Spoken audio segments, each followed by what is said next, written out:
Elle avait été préparée au pire. Une jeune infirmière japonaise, nouvellement vécue à l'adolescence, était assise sur un banc en bois de fortune à l'intérieur d'une tente médicale, d'un uniforme déchiré et d'une mangue tachée de sang. L'air pesait avec l'odeur de la toile antiseptique et humide. Devant lui, un médecin américain se pencha sur son bras, enveloppant soigneusement un bandage blanc et immaculé. Ses mains étaient fermes, sa voix douce, comme s'il prenait soin de quelqu'un de près. Les mots étaient incompréhensibles, mais le ton ne laissait aucun doute, il n'y avait pas de haine, pas de triomphe, juste une gentillesse qu'elle n'avait jamais imaginée possible. Autour de lui, d'autres femmes ont suivi des fumeurs, dévorant dans un seul repas plus qu'ils n'avaient mangé en jour. Certains ont reçu des uniformes propres, nouvellement prodigués et pliés, d'autres ont été traités délicatement. Ce n'était pas le paradis ni de loin. C'était quelque chose de beaucoup plus dérangeant, le doute. Pendant des années, on leur a enseigné que la reddition était pire que la mort. Le Bushido, l'ancien code des samouraïs, avait infiltré les veines des soldats et des auxiliaires, transformant la livraison en une place en l'honneur de la famille, l'empereur lui-même. La honte doit être insupportable. Elle-même a juré, pendant l'entraînement, mieux vaut mourir que d'être capturé. Tout ce qu'ils pensaient que la capitulation les conduirait à l'humiliation, à la faim ou à la torture si cruelle que la mort serait une miséricorde. C'est ce que les commandants ont promis. C'était ce que les familles attendaient. Et pourtant, là, dans cette tente qui sentait le café et le pain frais, le mythe commençait à s'effondrer. Le choc entre ce qu'ils attendaient et ce qu'ils ont vécu était presque insupportable. Lorsque les Américains se sont approchés pour la première fois, elle s'est préparée à l'impact d'un fusil, sur les rires cicatrices, pour regarder le mépris des gagnants. Au lieu de cela, un soldat lui a offert une cigarette. Un autre a étendu une cantine à l'eau. Lorsque le médecin a touché son bras pour examiner la blessure, elle a rétréci comme un coup, mais il fronça les sourcils, hocha la tête et continua son travail. Il regarda le bandage, si blanc contre sa peau blessée, se demandant si ce ne serait pas un piège. La guerre qui avait laissé derrière elle n'avait pas de place pour des gestes comme ça. Dans le Pacifique, il devient des soldats abandonnés par ses propres troupes, laissés à mort car ils ne pouvaient plus marcher. Il devient des rations divisées en miettes de riz, parfois mélangées à l'écorce d'arbre ou à la sure. Il devient des fonctionnaires giflés le subordonné épuisé, le qualifiant de discipline, d'honneur. La souffrance était la monnaie de loyauté. Pitié, une faiblesse. C'était le monde que je connaissais, jusque-là. Les chiffres racontent une partie de cette histoire. Entre 35 000 et 50 000 soldats japonais, en plus d'un nombre important de femmes, seraient des prisonniers avant la fin de la guerre en août 1945. Ils avaient tous été nourris avec le même récit, l'ennemi les dépasserait de toute dignité, les soumettant à des tortures si brutales que le suicide serait préférable. Mais ce qu'ils ont trouvé était souvent le contraire. Les champs américains, régis par la Convention de Genève, ne sont pas basés sur la cruauté, mais sur les procédures, sur l'idée qu'un prisonnier gardé en vie et en bonne santé valait plus qu'un détruit. Pour les Américains, un captif en bon état était une source d'intelligence, de propagande, de supériorité morale. Pour les Japonais, cette réalité était tout simplement impensable. Mais les statistiques et traités ne peuvent pas transmettre ce que cela signifiait pour une infirmière de 20 ans pour recevoir un bol à soupe au lieu du dédain. Cela faisait des semaines que je n'avais pas goûté à la viande. Le bouillon était riche, gras sur les lèvres, plein de légumes dont les noms avaient oublié. En avalant, son corps tremblait, non seulement de la faim, mais de l'incrédulité. À côté d'elle, une femme plus âgée a essuyé la bouche et a pleuré sans se déguiser. Cela peut sembler absurde de pleurer pour avoir mangé. Même ridicule. Mais à ce moment, la soupe n'était pas seulement de la nourriture. C'était la preuve que l'ennemi les considérait comme des êtres humains. L'ironie était tranchante. Alors que la propagande japonaise a insisté sur le fait que la prison américaine signifiait une dégradation, il y avait des gardes qui ont appris leur nom, des médecins qui ont traité leurs blessures, des cuisiniers qui distribuaient du pain comme des compagnons. Pendant ce temps, des prisonniers alliés dans les champs japonais faisaient face à des rations de faim, de cages de bambou et de travail forcé à l'épuisement. 1 sur 3 ne survivrait pas. La différence était eux-mêmes, presque grotesque, un côté a construit sa politique d'arrestation autour de la survie, l'autre, autour de la mort. Même ainsi, la confiance n'a pas facilement émergé. Certaines femmes ont d'abord refusé la nourriture, convaincues qu'il était empoisonné. D'autres ont caché les comprimés de chocolat qu'ils ont reçus, certains qu'il s'agissait d'un appât. L'infirmière a hésité lorsque le médecin lui a offert une tasse de café, la vapeur montant comme de la fumée d'encens. Je n'avais jamais prouvé auparavant. À la fin, l'amertume l'a surpris, la touche. Le médecin rit doucement, secouant la tête alors qu'il était la grâce de son innocence. Ce bref rire humain, venant d'un ennemi, a pénétré ses défenses plus profondes que n'importe quelle balle. L'impact était non seulement physique, mais culturel. Ces femmes avaient été créées dans un système qui les avait réduits à certaines parties d'un équipement. Ils étaient auxiliaires, employés, engrenages de la grande machine de guerre. Votre confort n'avait pas d'importance. Sa souffrance était la preuve de sa dévotion. Et pourtant, là, entre les mains de ceux qui devraient être leurs bourreaux, étaient traités comme des individus. Un lit signifiait qu'un corps avait de la valeur. Une couverture signifiait que la chaleur n'était pas un signe de faiblesse. Un bandage signifiait que la guérison valait l'effort. Des choses si simples pour les Américains, si révélatrices à ceux qui les ont reçues. C'était un monde à l'envers. Les soldats préparés à mourir ont découvert qu'ils étaient nourris.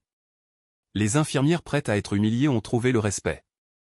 Même le silence du camp la nuit était un désorientant. Pas de cris d'ordre, pas de punition rituelle, seulement le murmure lointain des gardes par l'en bas, l'écho faible d'un harmonica qui s'est propagé tout au long de l'hébergement. Certains étaient éveillés, regardant le plafond, se demandant s'ils n'étaient pas tombés en captivité, mais dans un rêve étrange. Il y avait de la peur, oui, mais aussi les premiers signes de quelque chose de beaucoup plus dangereux, la curiosité. Si les Américains n'étaient pas des monstres, qu'est-ce qui avait menti d'autre? Si la reddition n'était pas déshonneur, alors quel était l'honneur? Ces questions ont commencé à circuler dans les chuchotements de nuit, griffonnées dans des lettres à la maison lorsqu'elles sont autorisées. Pour l'infirmière, le moment décisif est venu quand ils lui ont donné non seulement de la nourriture ou des vinaigrettes, mais un crayon et une feuille de papier. Ils ont dit qu'ils pouvaient écrire à leur famille. Elle regarda la page vierge pendant longtemps. Il lui avait dit que c'était impossible, que l'ennemi ne permettait jamais aux mots de circuler librement. Mais il y avait le papier, attendant. Il a écrit, « Mère, je suis en vie. Ils me nourrissent. Ils me traitent avec gentillesse. Je ne comprends plus cette guerre. » Cette lettre, comme tant d'autres, serait interceptée par l'intelligence japonaise. Son contenu laisserait ceux qui le lisent déconcertés. Comment pourrait-il y avoir quelque chose comme le paradis derrière les barreaux? Comment la dignité pourrait-elle s'épanouir parmi les fils barbelés? Qui se reposait maintenant entre leurs mains, de petites promesses de quelque chose qui n'était pas la mort? Comment un grain de haricots ou des germes de tomates pourrait-il se charger plus de années de commandes criées? Comment la terre, travaillait-elle de ses propres mains, pourrait-elle réagir vivant là où il n'y avait qu'un sacrifice auparavant? Chaque matin, le camp a révélé une autre fracture dans le monde qu'ils avaient enseigné. Les gardes n'étaient pas exécutés, mais les hommes qui se moquaient de mauvaises blagues et échangeaient des cigarettes. Dessins que les prisonniers faisaient sur des morceaux de papier. L'un d'eux, plus âgé, avec des cicatrices sur les mains, leur montra comment planter les graines en rangée droite, expliquant avec des gestes lents, comme si le temps n'était pas là un ennemi. Elle regarda ses mains grandes, calleuses, mais prudentes alors qu'elles enfonçaient les graines dans la terre et sentit quelque chose se dénouer en elles. Ce n'était pas de la gratitude, pas encore. C'était quelque chose de plus dangereux, le soupçon que la guerre, cette chose qui dévorait tout, pouvait avoir des règles différentes de celles qui lui avaient été imposées. Et puis est arrivé le jour où une des femmes, la plus âgée du groupe, infirmière comme elle, a craqué. Après des semaines passées à manger en silence, elle a avancé son assiette et a dit, trop doucement pour que les gardes l'entendent, ils nous nourrissent comme si nous étions humains. Qu'est-ce que cela fait de nous? La question restait sur la table, lourde comme une grenade non explosée. Personne n'a répondu. Il n'y eut pas de réponse. Juste le bruit des couverts contre la vaisselle, les grincements des chaises, le vent frappant la toile du cabanon. La nuit, la jeune infirmière écrivit une autre lettre. Cette fois, pas pour la mère. Pour elle-même. Aujourd'hui, j'ai mangé jusqu'à ce que je ne puisse plus tenir. Aujourd'hui, je n'avais pas peur de rire. Aujourd'hui, j'ai planté quelque chose qui peut pousser. Les mots tremblaient sur le papier, trahis par sa propre main. Elle plia soigneusement le drap, comme s'il s'agissait d'un aveu, et le mit sous son oreiller. Je ne l'enverrai pas. Pas encore. Mais le fait de les écrire était déjà une désertion. Parce que la vérité la plus insupportable n'était pas que l'ennemi était gentil. C'était que, quelque part entre les barbelés et les repas chauds, il commençait à oublier ce que c'était que de haïr. Et ceci selon évanouissement de la fureur, cette trahison du corps qui aspirait désormais à la sécurité plutôt qu'à la gloire était plus terrifiant que n'importe quel champ de bataille. Les hommes qui les avaient envoyés à la guerre parlaient de l'honneur comme s'il s'agissait d'une armure. Mais aucune armure ne protégeait contre une faim rassasiée, contre un sommeil sans cauchemar, contre l'odeur du pain cuit pendant que le monde extérieur brûlait. L'honneur ne remplissait pas les ventres. Cela n'a pas guéri les blessures. Je n'ai pas planté de graines. Et lorsque le premier plant vert perça la terre, maigre et tenace, la nourrice s'agenouilla près du lit, les doigts toujours sur la feuille. Ce n'était pas seulement une plante. C'était une question qui surgissait de terre, qu'est-ce qui vaut le plus, mourir pour un empire ou vivre pour soi-même? Elle n'avait pas de réponse. Mais pour la première fois depuis des années, il s'autorisa à ne pas savoir. Et dans ce non-savoir, il y avait un espace vide, un silence là où auparavant il n'y avait que des ordres. C'est là, dans ce silence, que quelque chose de nouveau a pu naître. Où tout pourrait s'effondrer. Les doigts tremblent sur le tissu rugueux, comme s'il pouvait le démêler et trouver des réponses parmi les fils. La guerre lui avait appris que la loyauté était une ligne droite sans courbe, sans ombre, mais maintenant cette ligne se brisait sous le poids de chaque geste inattendu. Les lunettes sur son visage, la dent extraite sans douleur, la feuille verte qui refusait de mourir, c'étaient des fractures dans tout ce qu'elle savait. Et les fractures, une fois ouvertes, ne se referment pas d'elles-mêmes. Elle n'était pas la seule à sentir le sol céder. Les nuits où le vent hurlait entre les barreaux, les femmes se rassemblaient en cercle serré, à voix basse comme des prières interdites. Il nous donne des médicaments avant de nous donner des ordres, murmure l'une d'entre elles, les jointures blanches à cause de la tension. Il nous demande notre nom, ajoute un autre, comme s'il s'agissait d'une trahison. Chaque mot était un pas vers un abîme, la reconnaissance que la cruauté n'était pas le seul langage au monde. Qu'il y avait quelque chose au-delà de l'obéissance aveugle, au-delà des sacrifices insignifiants. Quelque chose qui effrayait plus que n'importe quel champ de bataille, car on ne pouvait pas le combattre avec des épées ou des discours. L'infirmière ferma les yeux et vit, non pas les visages des généraux qui l'avaient envoyé mourir, mais celui du médecin américain qui lui avait donné les lunettes. Personne ne devrait vivre dans le flou. La phrase résonna comme un coup de feu. Combien d'années avait-elle passé? Le brouillard? Combien de commandes ont suivi sans question, combien de douleurs avalées comme médaille? La clarté fait mal. Mais une fois vue, la vérité ne pouvait pas être annulée. Et puis est venu le jour où le conférencier Chiu, et une femme vocale amérique, aidaient là-bas des cours de couture. Ne pas réparer les uniformes déchirés, non pour servir la machine de guerre, mais faire quelque chose de beau si vous le voulez. Les aiguilles étaient distribuées comme si elles étaient des clés. Certaines femmes se sont retirées, comme si le fil pouvait brûler. D'autres, cependant, ont accepté, et au premier point donné, quelque chose libéré en eux. Ce n'était pas seulement un chiffon qui s'est joint. Ils étaient des morceaux d'eux-mêmes, cousus à la lumière. L'infirmière a choisi un rabat bleu, la couleur du ciel qu'elle avait presque oublié. Ses doigts, habitués au bandage et à la gaze, tremblaient alors qu'elle guidait l'aiguille. Mais chaque point, un souvenir est revenu, la mère lui apprenant à réparer kimono quand il était enfant avant que la guerre ne vole ses mains dans des usines de munitions. Elle a cousu lentement, comme si chaque point était une excuse. Ou peut-être une promesse. À l'extérieur, la pluie a lavé la terre où les semis-verts ont insisté pour grandir. À l'intérieur du hangar, le son des aiguilles était une nouvelle chanson, un peuple, persistant, presque insurgé. Parce que la couture, il n'y avait pas de soumission. C'était un acte de propriété au fil du temps lui-même, sur son propre corps. C'était pour dire, sans mots, j'existe toujours. Et c'est suffisant. Et si cela suffisait, alors tout le reste, les serments, les impératifs, la gloire vide, a commencé à ressembler à ce qui avait toujours été, un mensonge raconté par des hommes qui n'avaient jamais tenu une aiguille, ni planté une graine, ni regardé dans les yeux de ceux qui les ont appelés ennemis et leur offraient, mais une paire de lunettes à voir. Ces femmes avaient découvert quelque chose de plus dangereux que de reddition, la possibilité d'être humain sans autorisation. Et c'était, oui, une trahison qu'aucun code militaire ne pouvait pardonner. Pourquoi expliquer que l'ennemi, le même que les manuels de guerre peints des cornes et des griffes, pourrait ajuster les vers dans son nez avec des mains qui ne s'entraînaient pas à la haine?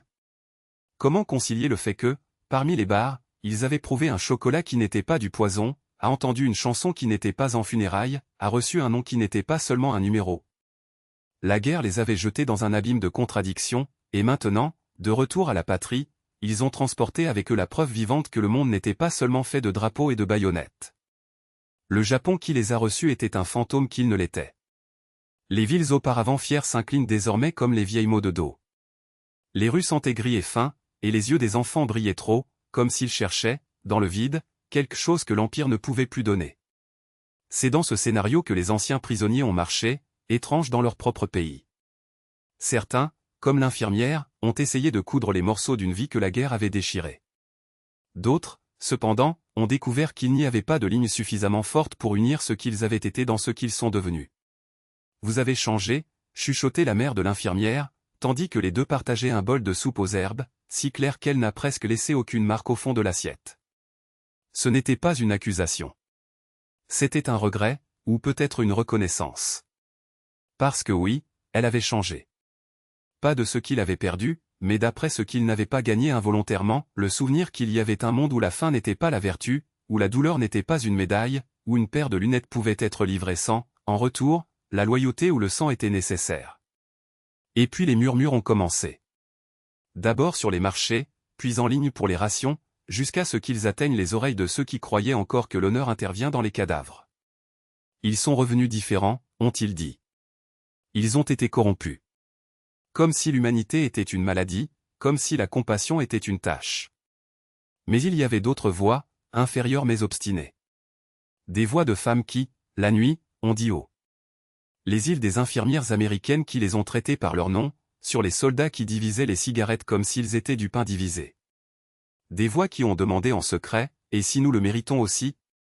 L'occupation a avancé, et avec elle, la découverte que l'ennemi n'était pas un monstre d'un visage.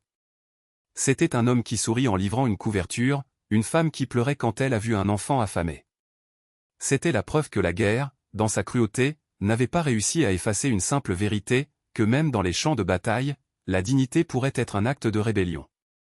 Et que parfois la plus grande victoire n'était pas de mourir pour l'Empire, mais de vivre malgré lui. L'infirmière, des années plus tard, tenant la main d'un étudiant qui tremblait avant d'appliquer une injection, comprendrait le poids de tout cela. Il ne s'agissait pas des nations ou du traitement. C'était à peu près au moment où un étranger, sur des terres étrangères, avait ajusté ses lunettes et rendu le monde en vue. Il s'agissait de savoir que, quelque part au-delà des frontières et des idéologies, il y avait un endroit où être humain n'était pas un crime. Et c'est, plus que n'importe quelle bombe, plus que toute reddition, ce que l'Empire ne pouvait jamais contrôler. Les Américains avaient prouvé quelque chose qu'aucune stratégie militaire ne pouvait effacer, qu'une vie préservée avec dignité était plus forte que n'importe quelle arme. L'infirmière portait ces vérités en silence, comme un secret gardé sous la peau, mais ils ont débordé de chaque geste. Quand elle a marché dans les rues dévastées, lorsqu'elle a vu des soldats de l'occupation distribuant des rations aux enfants avec des mains tremblantes, lorsqu'elle a serré la main de sa mère la nuit, la campagne ne l'a pas transformée en prison, mais comme un endroit étrange et paradoxal, pas un paradis d'abondance, mais comme un paradis étrange. Un endroit où la valeur d'une personne s'est révélée juste où le moins devait le trouver. Et donc, l'histoire de ces femmes ne se termine pas par les fils barbelés. Elle persiste dans le silence de ses souvenirs, les changements presque imperceptibles qu'ils ont apportés à leur famille, dans les témoignages qu'ils ont laissés comme héritage. Ils persistent dans les objets simples qu'ils ont ramenés, lunettes modifiées, lettres jaunâtres, couvertures usées, reliques qui sont devenues symboles d'une vérité plus grande que la guerre elle-même. Parce qu'en fin de compte, le plus grand étonnement n'était pas la gentillesse des Américains. Il a été découvert que la gentillesse pouvait survivre dans un monde engagé à se détruire. Cette dignité pourrait s'épanouir même derrière les barreaux. Que même un ennemi a pu lui donner certitude qu'il était encore humain. Et comme ces rapports se répandaient, d'abord dans les chuchotements entre les parents, puis entre les villages, jusqu'à traverser les océans, ils ont porté une question qui dérangeait les deux gagnants et vainquait, si un paradis pouvait exister dans une prison, qu'est-ce que cela a dit du monde que nous avions construit?